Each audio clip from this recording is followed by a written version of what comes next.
नमस्कार दोस्तों। अभी जून के अंदर 23 तारीख से आरपीएससी ने व्याख्याता भर्ती परीक्षा के पेपर आयोजित करवाए। इन पेपर्स में जो एक खास बात देखने को मिली वो ये थी कि जो जीएस के पेपर हैं, अर्थात जो सामान्य अध्ययन के पेपर हैं, वो काफ़ी जटिल बनाए गए। और विषय के पेपर तो ठीक है, वैसे ही रहे हैं जैसे हर बार आते हैं, ना बहुत टफ ना बहुत सामान्य।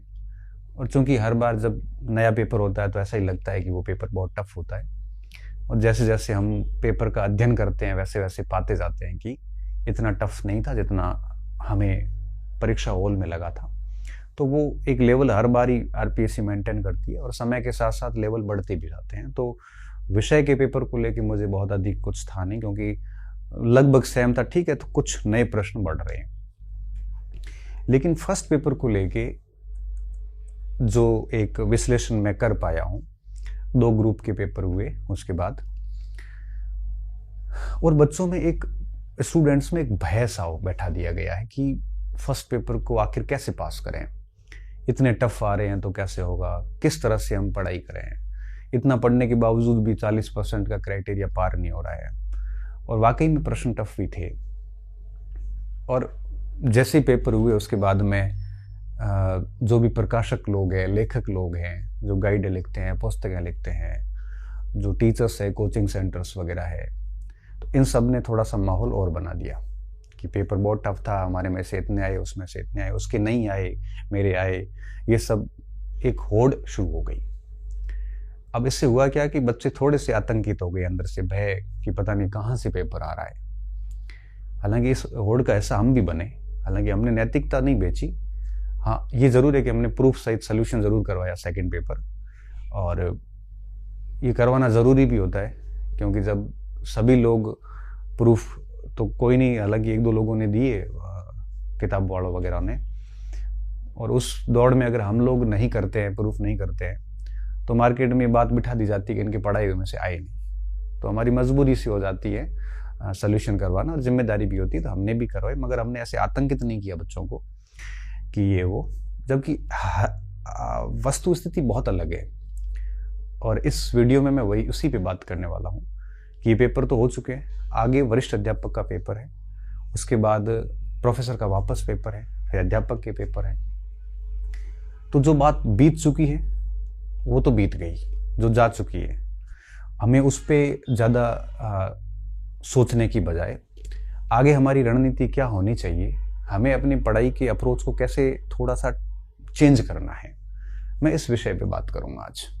हो सकता है आप सहमत ना भी हो सकता है मैं थोड़ा कड़वा बोल जाऊं, क्योंकि मेरी आदत ऐसी मीठी बातें करके आपको रिझाने की कभी रही नहीं। बहुत कड़वा बोलता हूं, मगर मैं खुश हूं क्योंकि मैं ठीक बोलता हूं, और जो भी बात कही है तो बहुत अनुभव से कही होगी, किसी के ऐसे किसी को प्रभावित करने के लिए नहीं बोलता।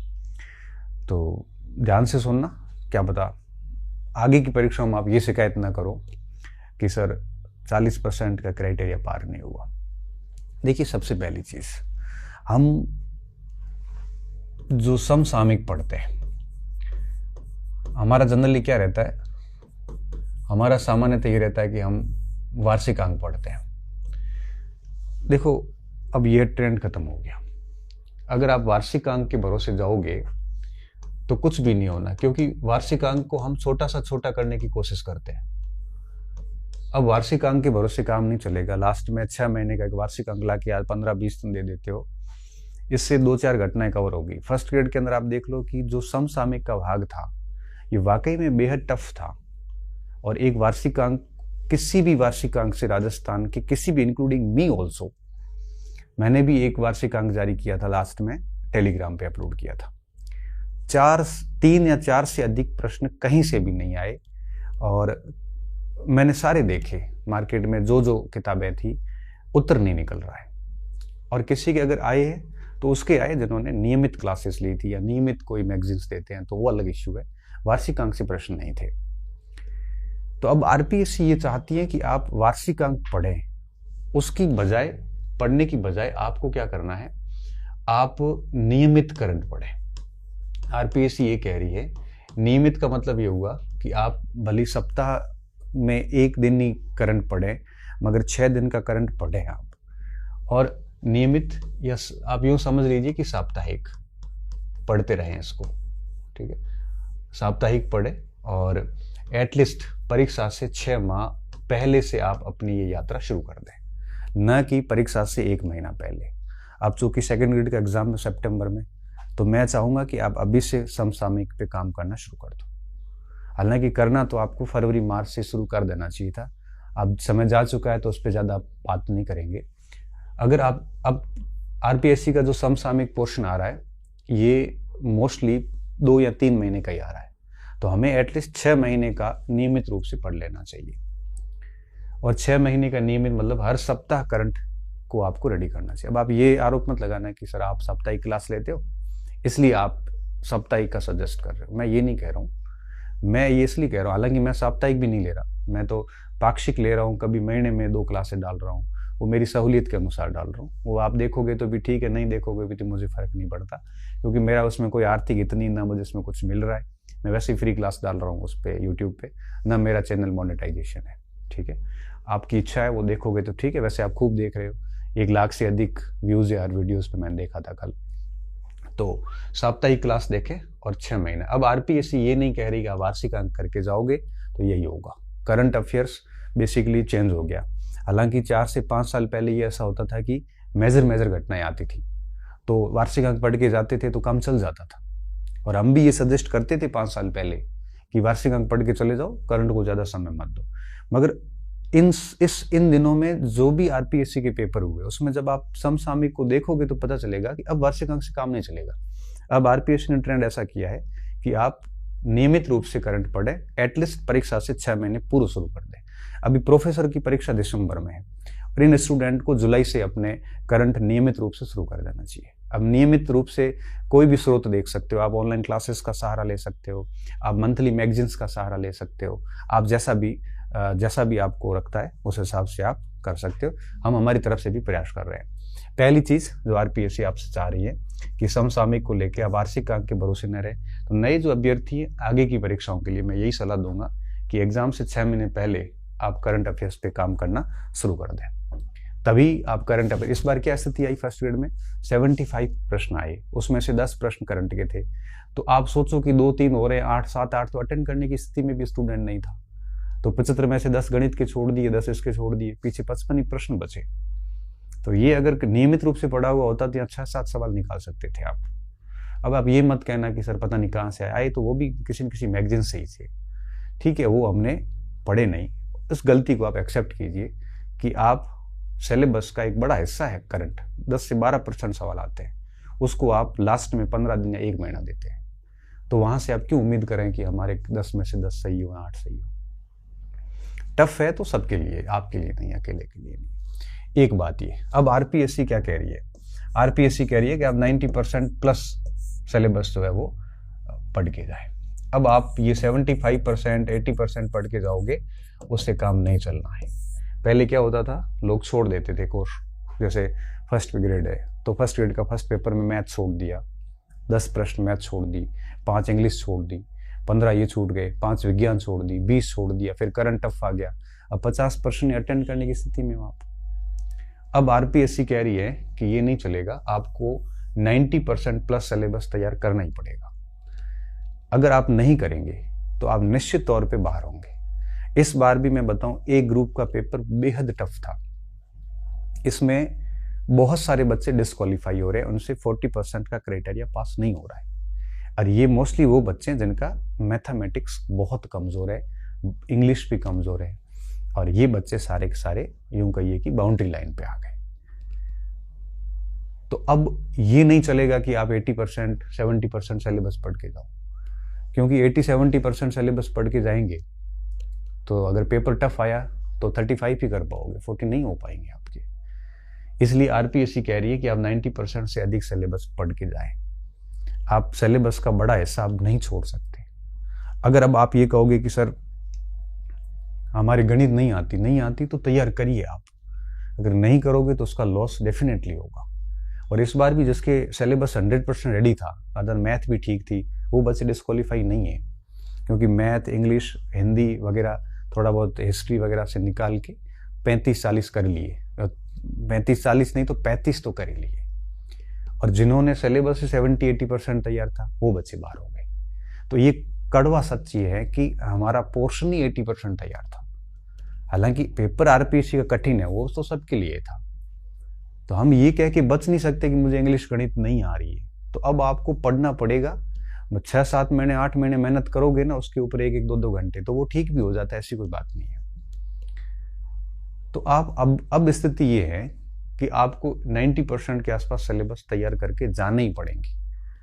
और अगर नहीं करके जाते हो, 70-60 तैयार करके जाओगे, तब आपका भाग्य के भरोसे रहना पड़ेगा। तब अब मैं आगे के बच्चों को ये कहूँगा, अभ्यर्थियों को कहूँगा कि समसामयिक का मैंने कह दिया, और जो सिलेबस है उसका बड़ा हिस्सा पढ़ के जाइए, न के बराबर छोड़ के जाओ। आप नहीं आ रहा है तो खूब कोशिश करो कि वो तैयार करो। आप जैसे इंग्लिश है तो उसमें भी कुछ पोर्शन तैयार करो, साइंस बढ़िया कर लो, हिंदी को पढ़ो थोड़ा बहुत, गणित बहुत नहीं आ रही है तो ठीक है। अब जैसे मैं कहता हूँ कि मैं गणित छोड़ के आया था तो वो दौर अलग था, उस समय चल गया था। अब आज की स्थिति होती तो मुझे लगता मुझे गणित पढ़ के जाना पड़ता, नहीं तो हम भी बाहर हो जाते। इस बात को आप स्वीकार कीजिए कि अब आगे भविष्य में जो परीक्षाएं हैं उनका 100% सिलेबस आप पढ़ के जाओ, कोशिश ये करो। और छोड़ना ही है तो कोई 5% कम से कम पूरा पढ़ा हुआ होगा, तो कहीं ना कहीं गैस पावर वगैरह लगते लगते आप कम से कम डिस्क्वालीफाई तो नहीं होंगे। ये स्थिति आ जाती है। तीसरी बात, अब आपको रटना बंद करना पड़ेगा, रटने के साथ में समझना भी करना पड़ेगा। अगर आप समझना नहीं करोगे तो काम नहीं चलेगा। अभी तक क्या होता था कि हम तथ्य रट लेते थे। जैसे अब प्रश्न आया, गोविंद गुरु का आया। अब गोविंद गुरु का प्रश्न आपने देखा, हम क्या पढ़ के जाते हैं कि सम सभा की स्थापना, भगत आंदोलन, सुरजी भगत, जोरजी भगत, गेब पालिया, बंजारा परिवार, राजगिरी का मठ, और ये सब चीजें हमने देख ली। अब आरपीएससी कह रही है कि जिन तथ्यों को आप गैर वांछित मानते हैं, गैर जरूरी मानते हैं, उनको आप गैर जरूरी मत करो। क्योंकि हम क्या करते हैं, मेन बिंदु पढ़ के जाते हैं। वो मेन तय किसने किए, वो मेन हम ही तय करते हैं पुराने पेपर के बेस पे। तो अब स्थिति ये आ गई है कि जो भी व्यक्तित्व पढ़ते हो उसको पूरा स्टार्ट से लेकर लास्ट तक पूरी स्टोरी फॉर्मेट में उसको पूरा याद करो, न कि आप मोटे मोटे पॉइंट हाईलाइट करके निकल जाओ। अगर ऐसे हाईलाइट करके निकलोगे तो आपको पता नहीं चलेगा कि गोविंद गुरु जो थे वो असहयोग आंदोलन में थे कि नहीं थे। आपको पता नहीं चलेगा कि गोविंद गुरु ने अपना अंतिम समय कंबोई में गुजारा। आपको पता नहीं चलेगा कि भगत आंदोलन का दमन एन भट्टाचार्य जो बांसवाड़ा के दीवान थे उन्होंने किया, क्योंकि ये पूरी प्रोसेस समझनी पड़ेगी। अब आप 4 फैक्ट मोस्ट रट के जाओगे तो प्रश्न के उत्तर आपसे नहीं होंगे। आप कहते हो ना कि कंटेंट चेंज कर देते हैं, कंटेंट चेंज करने से काम नहीं चलेगा। देखो, आवश्यकता किस बात की है, आवश्यकता इस बात की है कि हमारे को पढ़ने की अप्रोच बदलनी है। जो पहले आप मोटे मोटे फैक्ट पढ़ के निकलते थे, अब उसके स्थान पे आपको पूरी कहानी समझ के जाना है कि गोविंद गुरु की जन्म बेदासा से लेकर और कंबोई में उसकी जो समाधि ली उन्होंने, उस तक की पूरी यात्रा आपको समझनी है कि वो 1880 में दयानंद सरस्वती से मिले, उनके विचार प्रभावित हुए, उसके बाद उन्होंने सम सभा की स्थापना की, उसको मजबूत करने के लिए भगत पंथ चलाया, उन्होंने ईसाईकरण को रोकने का प्रयास किया, हिंदू धर्म की कुरीतियों को बताया और उसको ठीक करने के प्रयास किए, उन्होंने धोनियाँ लगाई, उन्होंने निशान लगाए, उन्होंने ये सब किया, सम्मेलन बुलाए, मानगढ़ में सम्मेलन हुआ, वहाँ हत्याकांड हुआ, उसकी जांच बैठी, वहाँ 7 साल की सजा सुनाई गई, वो वहाँ पे गए, अहमदाबाद जेल में रखे, 22-23 में रिहा किया, उसके बाद वहाँ गए, उनके बाद प्रवचन दिए, कंबोई में उन्होंने अपना देह त्यागा, उन्होंने गोविंद दास नु चरित्र गुजराती भाषा में आत्मकथा लिखी। अब ये सारी कहानी पढ़नी पड़ेगी। अब आप ये 4 तथ्य बड़े बड़े पढ़ के शॉर्टकट जो निकलते हो उससे नहीं निकल सकते। आरपीएससी ने प्रश्न नहीं बदले हैं, ऑप्शन बदले हैं। प्रश्न वही है, आज भी वही आ रहा है, लेकिन ऑप्शन जो हम जिनको बहुत महत्वपूर्ण समझते हैं, आरपीएससी ने उनको हटा के हम जिनको अब गैर महत्वपूर्ण समझते थे, पढ़ना उचित नहीं समझते थे, उन बिंदुओं को वहां डालना शुरू कर दिया। इसलिए हमारे को प्रश्न हो नहीं रहे। अब मैं एक उदाहरण देता हूं। जैसे ये प्रश्न था, अब इस प्रश्न में क्या था कि राजपूताना एजेंसी से हटा के गुजरात एजेंसी के अंतर्गत रखा।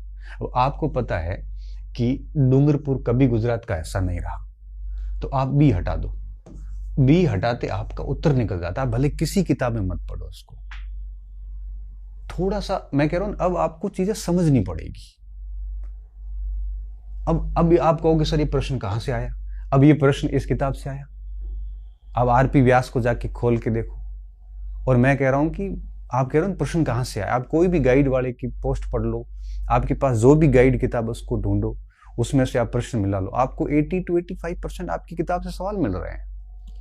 और गाइड वालों ने दावे भी किए और हम भी कह रहे हैं, मेरे प्रश्न से भी 80-85% के आसपास सवाल है, प्रूफ सहित मैंने बताया आपको। अब बात एक्चुअली ये है कि दिक्कत सामग्री में नहीं है।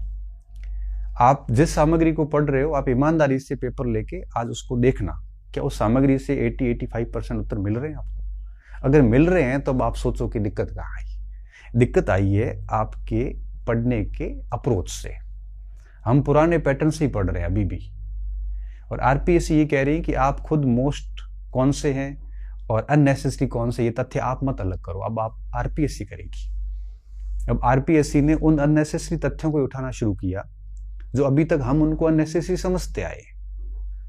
इसलिए अब आपको अप्रोच ये बदलनी है कि अब आप किसी को मोस्ट और किसी को फालतू घोषित ना करें, अब आप उसको पूरा पढ़ें। ऐसे कई सारे प्रश्न हैं। अब ये सीधी लाइन उठाई हुई यहाँ से आरपी व्यास से फरवरी 1948 में, पालनपुर, ईडरदाता, विजयनगर वगैरह वगैरह। तो ऐसे कई प्रश्न थे। ये तो सरल प्रश्न आया था, पॉलिटिकल एजेंट का था। अब ठीक है, अब जैसे ये प्रश्न था, अब किसको नहीं पता कि ऊंचे बाग में राजप्रसाद था, नीचे जलाशय थे, इसमें कोई ऑप्शन ही नहीं बैठ रहा है, बताओ आपको, कुंभलगढ़ के अलावा चित्तौड़ दूसरा ऑप्शन भी नहीं था। अब इसको किसी किताब में पढ़ने की आपको जरूरत भी नहीं थी। ये बेहद ही सामान्य, इसलिए मैंने कहा रटने की बजाय अब आपको समझने की अप्रोच रखनी है। ऑप्शन पढ़ने के बाद आपके दिमाग में ये बिंदु आना चाहिए। अब जैसे अन एपी इंडिया, ठीक है, अन एपी इंडिया का उत्तर आप निकाल सकते थे, कैसे? आपके कोर्स में लाला लजपत राय है। अब आप देखिए, ये तो मेरे प्रूफ थे। अब जैसे रणकपुर मंदिर है, इसमें क्या करना था? कभी भी आप ऑप्शन पढ़ते हैं तो आपको पता होना चाहिए कि अस्त्र शस्त्रों का अंकन नहीं है। अब आपको पता है कि आपने नहीं है ऐसा एब्सोल्यूट कथन आता तो गलत ही होता है। और आपको पता है कि देवी देवताएं होते हैं, उनके हाथों में अस्त्र शस्त्र तो होते ही है। कोई भी देवी देवता लो, उनके हाथ में कोई न कोई अस्त्र शस्त्र होता है। एक हाथ में पुस्तक होती है, दूसरे हाथ में शस्त्र भी होता है देवियों के। तो नहीं है तो ये गलत हो गया। अब आपको सीधा ABC करना था, सॉरी। तो अब देखो, ये भली मत आ रहा हो आपको, लेकिन आपको डी गलत करते आपका उत्तर सीधा बैठ रहा है। कुछ समझ आधारित प्रश्न होते हैं जो आपको करने ही पड़ेंगे ऐसे। अब इस जगह थोड़ा सा दिमाग लगाना था और इससे अधिक कुछ भी नहीं करना था। ऐसे कैसे कई सारे प्रश्न और भी हैं, जैसे ये हालांकि इस जगह पे लिखा हुआ था, ये शर्मा पावा में भी पढ़ा था। ये तो बिहार सूबेदार छोड़ो, ये सिंपल प्रश्न था। ये गोविंदगिरी वाला प्रश्न, ठीक है, ये भी सामान्य प्रश्न, हालांकि इसका आरपीएससी ने उत्तर गलत मान लिया है, इसका प्रूफ मैं टेलीग्राम पे डाल दूंगा। ये गोविंदगिरी का प्रश्न भी था, ठीक है। अब ये यहाँ से कंबोई में गुजारा, ये सारा पढ़ा था यहाँ पे। डॉक्टर अम्बेडकर का, ठीक है। अब जैसे गुप्त वास्तुकला का भी सरल सवाल था, ये भी इतना कुछ विशेष नहीं था। अब मैं देखो 1-2 प्रश्न आपको और बताता हूँ। ये सरल प्रश्न था ये। अब जैसे इस पे बच्चे कह रहे हैं कि अब इसमें देखो कि कौन सा कथन असत्य है, क्रांति वाला। पहला ऑप्शन सुनो आप, पराजित अंग्रेजों ने आत्मरक्षा के लिए बेगम हजरत महल के राजमहल में शरण ली। यहाँ सीधा सा लग रहा है कि भाई ये कथन ठीक नहीं हो सकता, आपने सभी ने ये कर दिया। तो 30 मई एक्चुअल में है ही लखनऊ में, वही 30 मई को था। आप ताराचंद को पढ़िए, आप जितनी भी गवर्नमेंट सोर्सेज है 30 मई, इवन इंक्लूडिंग एनसीईआरटी। अब ये गलती कहाँ पे की है? 4 जून की गलती राजस्थान बोर्ड में भी है और एक यशपाल ग्रोवर की किताब में भी है। हालांकि बच्चों ने इस पे प्रूफ भी डाले, हालांकि मैंने भी 30 मई पढ़ाया था। तो गलत एक्चुअल में पहला कथन दिख रहा था, इसमें भी आपका उत्तर निकल जाता है यहाँ पे। ऐसे कई सारे प्रश्न, जैसे ये कि एकलिंग जी के मंदिर में कौन से गांव कुंभा ने दान दिए। अब इसको प्रश्न को आप कैसे कर सकते थे? बड़े आसानी से कर सकते थे। आपको पता है कि आहट जैसा मेन स्थान ये कभी दान नहीं दे सकते, गोगुंदा दान नहीं दे सकते, क्योंकि गोगुंदा भी मेवाड़ियों की बहुत बड़ी विरासत थी। इसके अलावा रणकपुर को कौन दान देगा? रणकपुर भी बड़े जैन मंदिर थे। ऐसे मेन गांव दान में नहीं दिए जाते। पीछे क्या बचा? पीछे यही बचा। अब ऐसे करके भी उत्तर निकाल सकते थे इसका। कुछ तो थोड़ा सा देखो, थोड़ा दिमाग आपको लगाना ही पड़ेगा, इसके अलावा आपके पास कोई ऑप्शन नहीं था। तो मेरा कहने का मतलब क्या था मेरा कहने का सीधा सा मतलब ये था कि ये मेरे पढ़ाई हुए में से भी प्रश्न काफ़ी थे उसमें, 12-13 सवाल उसमें थे आराम से। तो मैं ये कहना चाह रहा था कि अब रटने की बजाय समझना शुरू करिए, कहानी फॉर्मेट में उसको याद करिए, अच्छे से पूरी बात को 360 डिग्री तैयार करिए। टाइम लगेगा लेकिन आप बिल्कुल बढ़िया तैयार हो जाएंगे। साथ में आप ये जो छांटते हो ना कि ये मोस्ट है और ये मोस्ट नहीं है, अब ये बातें अब नहीं चलेगी। अब आपको सब मोस्ट मान के पढ़ना पड़ेगा, ठीक है? क्योंकि आप मोस्ट मान के चीजों को पढ़ोगे, जो मोस्ट नहीं है करके जो छोड़ दोगे, आरपीएससी ने वही अगर ऑप्शन सेट किए तब आपकी सीमा से वो सवाल बाहर हो जाएगा। यही हो रहा है इस समय, पैटर्न में बेसिकली यही चीजें आई है, ठीक है? तो अब आपको मोस्ट कौन सा है, मोस्ट कौन सा नहीं है, इन चीजों पे नहीं फंसना है। अब आपको सारी चीजें बढ़िया पढ़नी है और साथ में अच्छे से समझ के पढ़नी, दिमाग खोल के पढ़नी है। दिमाग खोल के जितना पढ़ोगे ना उतना ही आप बढ़िया से समझ पाओगे, और जितना बढ़िया समझा हुआ होगा उतना ही आप पेपर के अंदर बढ़िया अटेम्प्ट कर पाओगे। पूरे भली मत हो, लेकिन 40-50% को आप आराम से अटेंड कर सकते हो, ठीक है? इसके अलावा एक बिंदु ये आता है कि सामग्री बदलें। अब ये जब से पेपर हुआ है तब से मेरे पास सबसे अधिक प्रश्न जो आया है वो यही बच्चों ने पूछा है कि सर नए पैटर्न हो गए, पेपर ऐसे आ गए, अब हम हमारी किताब बदल दें क्या, हम नोट्स बदल दें क्या, हम ये करें वो करें। मेरा इन सब बच्चों को एक ही प्रश्न है कि आप जो पढ़ रहे हो ईमानदारी से वो पेपर घर पे लाओ, सब डाउनलोड पढ़े हैं, वेबसाइट पे पढ़े हैं, आप उन प्रश्नों से उनको मिलाइए। ऐसे प्रश्न जो किताबी हो, जैसे अब कुछ प्रश्न अभी मैंने बताए किताबी प्रश्न ही नहीं, वो सामान्य समझ के प्रश्न है, उनको छोड़ के बाकी जो फैक्चुअल प्रश्न है आप मिलाइए वहां से। अगर आपको 80-85% प्रश्न वहां से मिल रहे हैं तो सामग्री चेंज करने की आवश्यकता नहीं है। अब ये गलती सामग्री वालों की नहीं है, आवश्यकता है पढ़ने के अप्रोच बदलने की। मैंने कहा ना कि ये जो अप्रोच थी इसको खत्म करिए। अब आप पूरी कहानी को समझिए, पूरी जीवन यात्रा समझिए व्यक्ति की। आंदोलन पढ़ रहे तो पूरा समझिए उसको, तभी जाके आप उसको बढ़िया से उत्तर कर पाओगे, ठीक है? तो विकल्प कठिन क्यों हो रहे हैं? विकल्प कठिन इसलिए हो रहे हैं कि हम महत्वपूर्ण बातें ही पढ़ के जाते हैं परीक्षा में, हमें सारा पढ़ के जाना है। अब जो सब बढ़िया पढ़ के जाता है उसके लिए विकल्प महत्वपूर्ण कठिन हो ही नहीं सकता, वो बड़े आराम से उसको निकाल लेता है। इसलिए सामग्री चेंज करने का कोई उपाय नहीं है। अब आप सामग्री बदल भी लोगे और मान लो आप ऐसी सामग्री लाए जहां से 100% सवाल, 100% कहीं से नहीं आते। क्यों?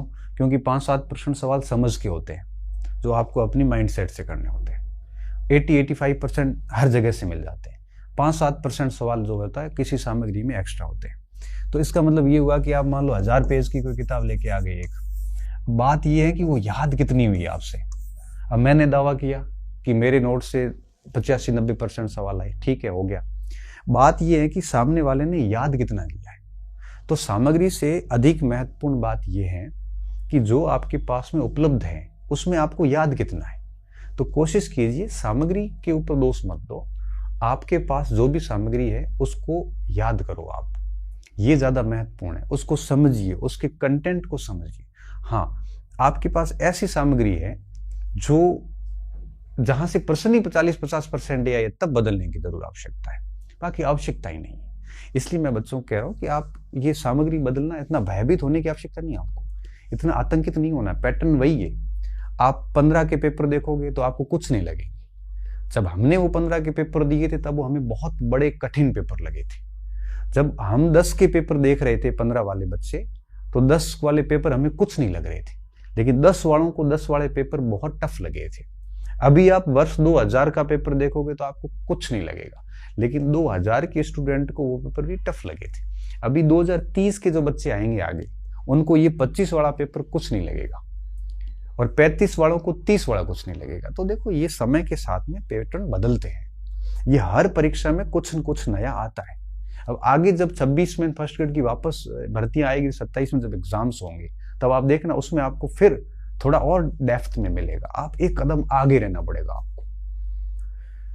इसलिए कह रहा हूं कि सामग्री बदलने की बजाय सामग्री जो है उसको और ज्यादा अच्छे से याद करो, उसके हर पॉइंट्स को पकड़ो, ठीक है ना। तो मैं ये नहीं कह रहा हूं कि आप, जैसे आपके पास में कोई गाइड थी, जैसे नाथ की गाइड थी, नाथ वालों ने कहा है कि भाई जो 15-20% आए थे उनमें से हमारे 80-90% सवाल आए, और मैंने देखी भी सच में आए। तो अब आप सोचो कि अब आपके पास नात थी, एक बच्चे का मैसेज है, सर मैं नात पढ़ी थी, उसमें से मेरे कुछ नहीं हुआ, मैं कुछ क्यों नहीं हुआ, प्रश्न तो आए मैंने देखे। अब याद नहीं हुआ तो ये आपकी प्रॉब्लम है, ये लेखक की प्रॉब्लम नहीं है। इसलिए कह रहा हूं कि आपके पास कितनी सामग्री है ये मैटर नहीं करता, मैटर ये करता है कि आपके पास जो सामग्री है उसका कितना हिस्सा आपको याद है। इसलिए स्रोत लिमिटेड रखिए, उसको बार बार पढ़ के उसको याद करिए, और याद करोगे तभी आपके लिए मोस्ट और फालतू जैसा कुछ नहीं होगा, आपको सारी चीजें जो है वो याद होगी। आप अगर डिस्क्वालीफाई हुए इस समय तो आप डेफिनेटली सिस्टम को दोष दे रहे होंगे, या आप पेपर कठिन है उसको कह रहे होंगे। मैं मानता हूं कठिन है, लेकिन सबके लिए कठिन था। इस कठिनता के बावजूद भी आप देखना कि जितनी सीट है उससे कई गुना अधिक बच्चे उनको फिर भी मिलेंगे। क्यों? क्योंकि उन्होंने 100% सिलेबस तैयार किया था, तो हो गए पास हो। अब आप इस गलती को स्वीकार करिए, और बेहतर यही होगा कि आप आगे उस पर सुधार करिए, उस पर काम करिए। अब ये 6 महीने के करंट अफेयर्स है वो एक दिन में पढ़ने की कोशिश मत करिए, इसको नियमित पढ़िए। साथ में आप जो है सिलेबस का 100% 90% से अधिक सिलेबस को तैयार करने की कोशिश करिए। आप प्रयास करिए कि हर चीज़ को समझो, दिमाग खोल के पढ़ो। आप प्रयास करिए कि ये मोस्ट और ये फालतू जैसा विभाजन मत करो, आप पूरी चीज़ों को तैयार करो। आप नहीं तय कर सकते कि मोस्ट क्या है और क्या है। परीक्षक ने जो प्रश्न बना दिया वो आगे से भविष्य में हमेशा के लिए मोस्ट हो गया, और जो अभी तक नहीं आया है वो अभी तक अपन उसको मोस्ट मान नहीं रहे हैं, और फ्यूचर में जब वो प्रश्न आएगा तब हमसे होगा भी नहीं, और फिर वो आगे की पीढ़ी के लिए मोस्ट हो जाएगा। इसलिए कोशिश कीजिए कि ऐसा विभाजन नहीं करें। सामग्री बदलने की बजाय जो भी आपके पास सामग्री है उसको बढ़िया से तैयार करें, उसमें हर एक पॉइंट्स को तैयार करें अच्छे से, तभी चीजें हैं वो सुलभ हो पाएगी। साथ में रटने की बजाय समझने की कोशिश करें, मूर्त रूप से समझे उसको, क्योंकि रट के जाओगे तो हो सकता है वो फैक्ट आपकी अप्रोच में न भी आए, लेकिन समझा हुआ होगा तो वो आपकी अप्रोच से बाहर भी नहीं जाएगा। इसलिए ये सारी चीजें छोटी छोटी ध्यान रखें। बाकी आप हजार पेज के बड़े बड़े 50 ग्रंथ रख लो, पेपर तो पूरा आ जाएगा, लेकिन बात यह है ना कि आप उसको याद नहीं कर पाओगे। तो मटेरियल उतना ही लाएं जितना आप याद कर सकते हो, फिर ये 100% के चक्कर में रहना ही नहीं आपको। अभी आप देख लो मेरी तय, मैं बता देता हूँ, हिंदी में अगर कोई 70% कट ऑफ हिंदी में भी नहीं जाएगी। 70% की कट ऑफ मुझे नहीं लगता कि आर्ट्स के किसी सब्जेक्ट में क्रॉस करेगी, जबकि 80% से ऊपर तो सवाल मिल ही रहे हैं हर जगह, और 80-85% सवाल मिल रहे हैं, और 5-7% सवाल समझ आधारित होते हैं। तो 95% सवाल तो आपकी अप्रोच में होते हैं। अगर आप उस 85 को बढ़िया याद करके जाते हो तो 60-70% तो वही निकल जाते हैं, और जो समझ वाले होते हैं वो थोड़े और बढ़िया समझ से किए तो वहां से आपका सिलेक्शन तो वही हो जाता है। इसलिए ये इससे आप आतंकित ना हो, आप इस तरह से भयभीत ना हो, ठीक है। और ये जितना मार्केटिंग प्रोपेगेंडा है, कई लेखकों का है, कई गाइड्स वालों का है, कोचिंग सेंटर्स का है कि मेरी क्लास ये वो, इनमें न फंसे। आपका जो भी मटेरियल है आप खुद उसका मूल्यांकन करें, आप पेपर घर पे लाएं, आपके पास प्रिंट करें, जिसकी भी आप तैयारी कर रहे हैं आपके कंटेंट से चेक करें कि भाई हाँ ये हो सकता है, कुछ समझ आधारित भी होते हैं, फिर एक कंक्लूजन लगाएं कि भाई हाँ मेरे कंटेंट से इतने से अधिक सवाल आ रहे हैं। तो मार्केट पे भरोसा ना करें, क्योंकि आजकल मार्केट 2 भागों में बंटा हुआ है। मार्केट में गैंग बनी हुई है, जैसे मैं पढ़ा रहा हूँ तो मेरे खिलाफ भी कई लोग खड़े होंगे, क्योंकि उनको अपना प्रोडक्ट बेचना होता है। तो मैं उनका विरोध भी नहीं कर रहा हूँ, क्योंकि वो उनकी मजबूरी है। तो एक गैंग खड़ी होगी, कौन होगी? जिसके मेरे से हित प्रभावित होते हैं। फिर उसके साथ में 5-7 और लोग आएंगे जिनके साथ में एक दुश्मन के मेरे खिलाफ जो भी होंगे सब एक साथ हो जाएंगे, फिर वो मेरे खिलाफ लिखेंगे। तो स्वाभाविक सी बात है, मैं भी उसकी प्रतिक्रिया करूंगा। तो एक गुट मेरा हो जाएगा तो 2 गुट और हो जाएगा, तीसरा एक नया गुट बनेगा जिसका और हित प्रभावित होता है। फिर हर व्यक्ति उस हिसाब से बात करेगा, ठीक है। तो आप किसी पे भरोसा मत कीजिए, भले मेरे पे मत करो, उन पे भी मत करो। किसी और गुट कोई बना हुआ है मार्केट में, मुझे पता नहीं, हिडन ग्रुप होते हैं, तो उसको भी मत करो भरोसा सिर्फ आप खुद पे करो। आपके पास सामग्री है, आप पेपर लाइए, उसका निष्पक्ष रूप से मूल्यांकन करिए। अगर ठीक बैठ रहा है तो आपको उसी को वापस पढ़िए, ठीक नहीं बैठ रहा है तो आप है वो ऐसी सामग्री चुनिए जहां से ठीक आ रहे हैं सवाल, उसको लीजिए, पढ़िए बढ़िया तरीके से। क्या दिक्कत है? पेपर आपके पास है, मटेरियल आपके पास, फिर आपको दुनिया को सुनने की आवश्यकता नहीं है। इसलिए इन चीजों का ध्यान रखें और इस नवीन रणनीति के साथ आगे बढ़े, ताकि आगामी परीक्षाओं में आपको असफलता देखनी न पड़े। और आगे 1 या 2 दिन बाद में वीडियो बना दूंगा कि पेपर खराब हुआ है या अच्छा हुआ है, अब आपको आगे किसकी ओर जाना चाहिए, मेरे सुझाव मैं दे दूंगा। अध्यापक, 4th ग्रेड, प्रोफेसर और नई एक लेक्चरर की भर्ती आ रही है, उस तरफ आखिर किस तरफ जाएं, इन सस्पेंस को दूर करने के लिए एक छोटा सा सेशन में आगे और ले लूंगा 1 या 2 दिन बाद में, जिससे आपको निर्णय लेने में थोड़ी मदद हो जाएगी। ठीक है, तो उम्मीद करता हूँ ये वीडियो आपके लिए कारगर सिद्ध होगा और इसको ध्यान से सुनना और जीवन इसको आगे की तैयारी में लागू करना, निश्चित तौर पे आपको इसका फायदा होगा। बहुत बहुत धन्यवाद विद्यार्थियों, अच्छे रहिए, मस्त रहिए और पढ़ते रहिए।